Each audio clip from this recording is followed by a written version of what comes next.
Okay, this is a transformative show for you, and we found a hot place in Ottawa. How does hot yoga on this cold day sound? We're going to teach you about Moksha Yoga, and it could transform your life. This is called Powerful Pose, and this is a powerfully spectacular place to be because the interior temperature here is what, Tracy? 102. We like it. Paula and Tracy are the owners of Moksha Yoga, and as we said, they're making this look easy. This is Powerful Pose, and we're here today to talk about the rise in popularity of yoga in Ottawa, and of course, hot yoga. And I mentioned it can be transformative for people. That's the case for you, isn't it? Yeah, absolutely. It's brought so much to my life, physically, mentally, emotionally. It's been my saving grace. What about you, Paula? I actually had huge transformations with Moksha Yoga in particular. I had chronic back pain at the age of 23, and from years of sports and just pounding my body, and I couldn't find any answers. And I started doing this, and I turned to Moksha Yoga, and it really started to change my body, and I started to walk away from back pain, so it was pretty awesome. That will appeal to a lot of people who are watching, and of course we're watching the students go through a little bit of a flow. Tell us about the concept, because we have featured Bikram yoga on our program before, and other hot yogas. And why the hot yoga? What's the heat doing within our bodies? A couple of things. There's the detoxification or cleansing from the sweat. You're able to get deeper, safer into the poses with the heat.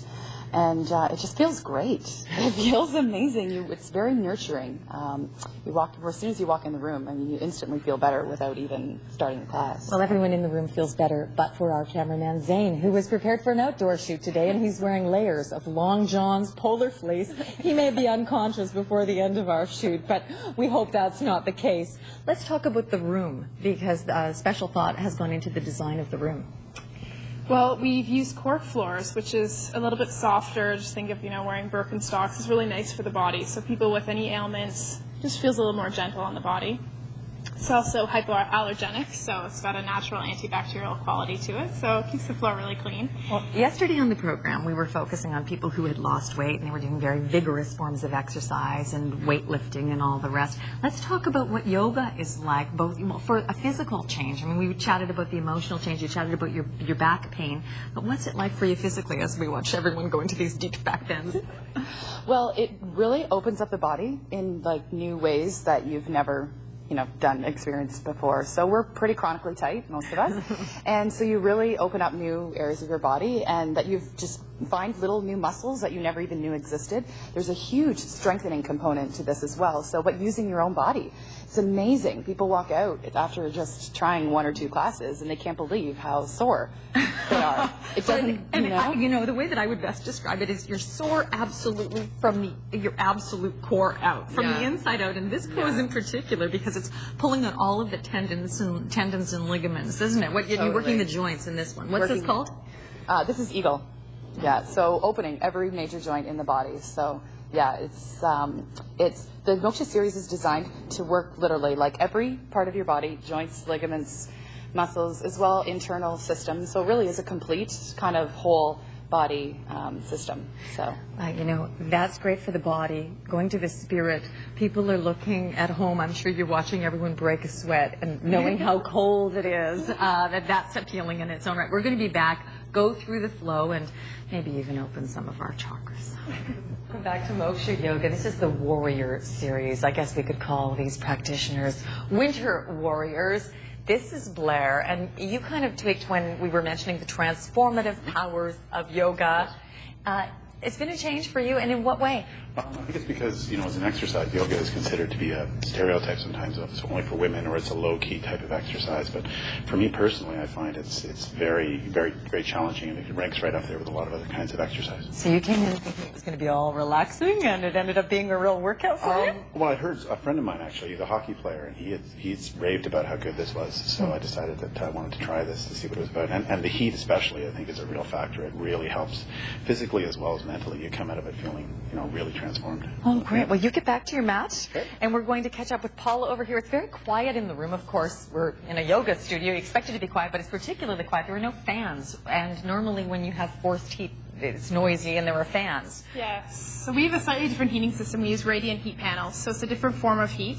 And what it does is works like the sun. So it heats objects and it heats like the floor. So you'll feel hot and the floor will feel warm, but it's not heating the air around you. So what happens is you also get a deeper sweat. So it's like the infrared saunas. That's what the type of radiant heat they use. So Are we lucky enough to get a little tiny bit of vitamin D for those who can't afford to go south? probably not, unfortunately, but you'll definitely get a really good cleansing sweat because you'll actually get more than just a surface sweat. It'll penetrate much deeper and get a very cleansing sweat, so it's good. Paula is going to explain why certain poses are good for your body, and we have a lot of ground to cover. I mean, yoga's thousands and thousands of years old, and we hear about chakras. Quickly go through your chakras, if you would. Mention the chakras in relevance to the body.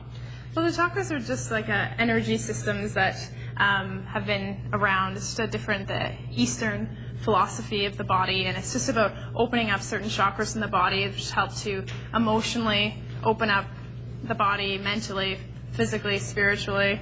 It's like a whole systems. Well, we're watching everyone go through certain poses. Maybe you could teach our viewers. We're going through them fast. Normally you'd hold them for about a minute. This is sort of the K-tel version of the poses. But if you would, take us through some of the poses that really, really do benefit. And for those who aren't involved in any form of exercise right now, are they still able to try this, to come and not expect to be able to do what Brett's doing at this juncture? Yeah, we're totally open to beginners, so that's a big philosophy for us. It's just bringing yoga to people who never thought they'd be able to try yoga, or it would never be for them, and we want to make it really accessible. So we have all our classes are open to beginners, and we just provide all kinds of modifications for people to do. And we really teach people to honor their own body and just go wherever they need to go to. And so it will help with your balance. It'll help with your balance. It'll help with your strength. And flexibility. Flexibility, obviously. Okay, we'll face the other way. That will really throw our balance off. If you would, just show us some of the, I guess, either toughest or most favorite poses. Well, we can start with, I guess... Let's bring Tracy over. Tracy's actually involved in the flow. Now, people don't say anything in the class, but what would they, if you could read thought bubbles, what's the pose that makes people go, Dancer's pose? The one we started with. Yes. Okay, let's do dancer's pose. Sure. That's a good way to end. I'll let you go on here and I'll... Okay, so dancer's pose. So you'll turn your right palm up to face the sidewall, and then pick your right foot up from the inside. And then the left arm reaches straight up towards the ceiling, so the biceps right by the ear. So this is always an option to stay here, especially if you're feeling really challenged, and you can work on your balance here. And then when you're feeling a little bit stronger or balanced, you begin to kick your foot back into your hand. So it's like you're kicking your foot back towards the windows behind you. And what organs are we working? This is a really great back bend. So back bends are very stimulating for the body. They really stimulate the nervous system, help to open up the chest. You're also opening up your hip, strengthening all through your left leg. So there's all kinds of things going on here. This is a pose that we do towards the end of the standing practice. Well, that's very convenient because this is the end of our segment. I have to head back to the station, although I do not want to go out into the cold. Thank you all very much for participating and educating people on hot yoga. So long from Moksha Yoga.